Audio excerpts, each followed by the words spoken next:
নিয়ে যান, নিয়েন না যে আর একটা করবেন। একটা নিয়েই চলতে পারেন না, আবার তিনটা, ওরে সুবহানাল্লাহ, কয় কি! একাধিক বিবাহ ইসলামে এটা জায়েজ করেছে। ফাওয়াহিদা, যদি সামর্থ্য থাকে করেন। জিনাত থেকে বাঁচতে হবে, হারাম সম্পর্ক থেকে বাঁচতে হবে।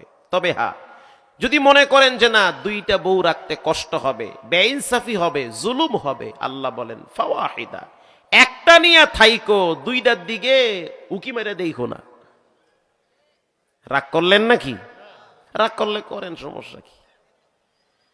প্রিয় ভাইয়েরা আমার, কোরআনুল কারীমের ভিতরে একটি সূরা আছে, সূরার নাম সূরা ওয়াকিয়া। যে ব্যক্তি সূরা ওয়াকিয়া নিয়মিত মাগরিবের পর তেলাওয়াত করে, আরশের মালিক রব্বুল আলামিন এই সূরার বরকতে তার রিজিকের ভিতরে প্রশস্ততা দান করে। পড়েন মাঝে মাঝে, বরকত বাড়বে। চট্টগ্রামের একটি এলাকার নাম হলো মহিষখালী। গত বছর ঈদের পরের দিন বয়ানে গেলাম মহিষখালী। আমি আর মুফতি আরিফ জাব্বার বয়ান করার আগে, যখন আমি স্টেজে উঠব তার আগ মুহূর্তে স্থানীয় ইমাম সাহেব আর একজন মেম্বার সাহেব আমার সাথে গল্প করতেছে। হুজুর, আপনি কি পত্রিকায় পাইছেন নাকি একজন গরিব জেলের জালে 3 কোটি টাকার পোমা মাছ লাগছে? বলে হ্যাঁ পাইছি। সেই ব্যক্তির বাড়ি হলো এই মাহফিলের প্যান্ডেলের পিছনে। কিছুই ছিল না, গরিব মানুষ।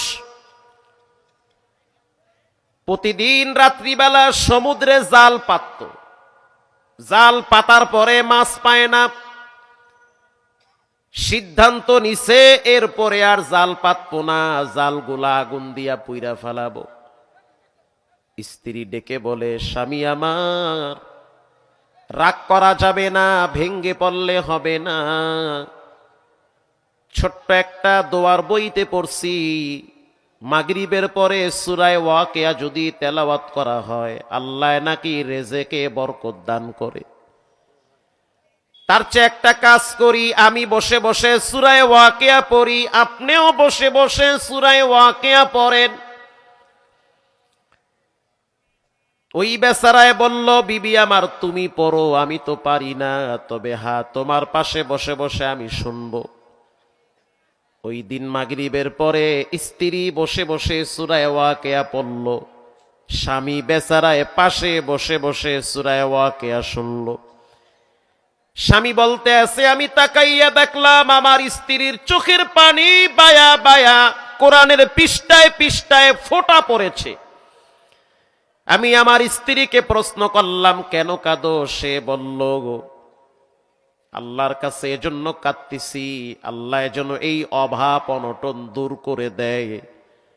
আপনি যদি আজকেও জালে মাছ না পান, কালকে তো রাগে আপনি জালে আগুন ধরায়া দিবেন। রাত্রিবেলা চলে গেল, জাল পাইতে আসছে। সকালবেলা ফজরের নামাজের টাইমে যখন টলার নিয়া 3 জন নিয়া চলে গেল জাল টানতে, ওই ব্যক্তির কথা, যখন জাল টানতেছি মনে হয় যেন কিসে জালে টাইনা ধরছে, জাল আসতে চায় না। 3 জনে মিলে যখন শক্তি দিয়া জাল টান মারছি,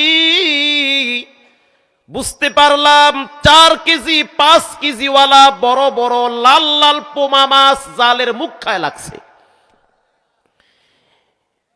এরপরে আমরা পতাকা উড়াইয়া দিলাম। এত মাছ আমরা টলারে নিতে পারবো না। পতাকা দেখা আশেপাশে টলারের মানুষগুলাও কাছে আসছে। এরপরে জালের মাছগুলা সব যখন টলারে উঠাইলাম, এরপরে নিয়ে গেলাম আরদে। আরদের মালিক বলতেছে, যেই পরিমাণ মাছ রব্বুল আলামিন আপনাকে দিয়েছে, বর্তমান বাজার মূল্যের দাম হলো 3 কোটি টাকা। সুবহানাল্লাহ। এটা গাজীর গীতার মিথ্যা কাহিনী না, এটা পত্রিকায় আসছে গত বছরে। চট্টগ্রাম কক্সবাজারের এক জেলের জালে 3 কোটি টাকার পোমা লাগছে। এটা পৃথিবীর কেউ পারে না। পারেন কে? এটা আল্লাহ পারে। আল্লাহর উপরে তাওয়াক্কুল, ভরসা রাখেন। সব বাদ। নোয়াখালীর একটা ছেলে আছে, থাকে আমেরিকায়।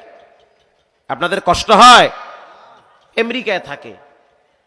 তা আমি ঢাকায় একটা প্রতিবন্ধীদের জন্য জায়গা কিনছি, প্রায় 90 থেকে 1 কোটি টাকার মতো খরচ গেছে, মোহাম্মদপুর ঢাকায়।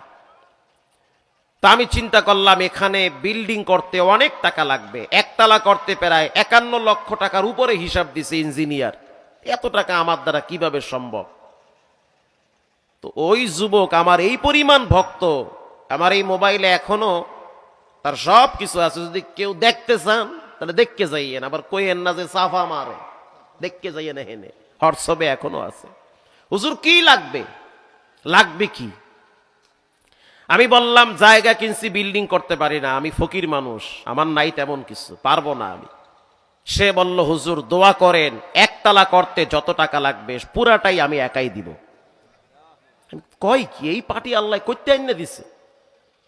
তো সে আমারে হিসাব দিল। তার নামও মাহমুদুল হাসান। সে আমার বয়ান শুনে খুব ভক্ত। সে বলে হুজুর আপনার বয়ান আমি এত শুনি, যেই বয়ানই ছাড়ে ওইটাই শুনি। বিশাল এক ভক্ত। আমি মাসে এভারেজ 17 থেকে 18 লক্ষ টাকা কামাই করি। আমেরিকার মতো জায়গায় আমার ছোট্ট একটা ফ্যাক্টরি আছে। বয়স কম। আমি বললাম কেমনে সম্ভব? সে বলল হুজুর আল্লাহর কোরআন থেকে সূরা ওয়াকিয়া নিয়মিত পাঠ করি। সুবহানাল্লাহ, মুখ দিয়ে আইলো না? বিড়ি একটা পাইলো তো ঠিকই টান মারতেন। সূরা ওয়াকিয়া পড়বেন, মাগরিবের পরে সূরা ওয়াকিয়া পড়েন। চায়ের দোকানে বইয়া বিড়ি টিভি চা নিয়ে ব্যস্ত হইয়েন না, কারণ সময় বেশি নাই। মসজিদের পালকি যে কোনো টাইমে বাড়ির সামনে চলে আসবে, প্রস্তুতি গ্রহণ করে।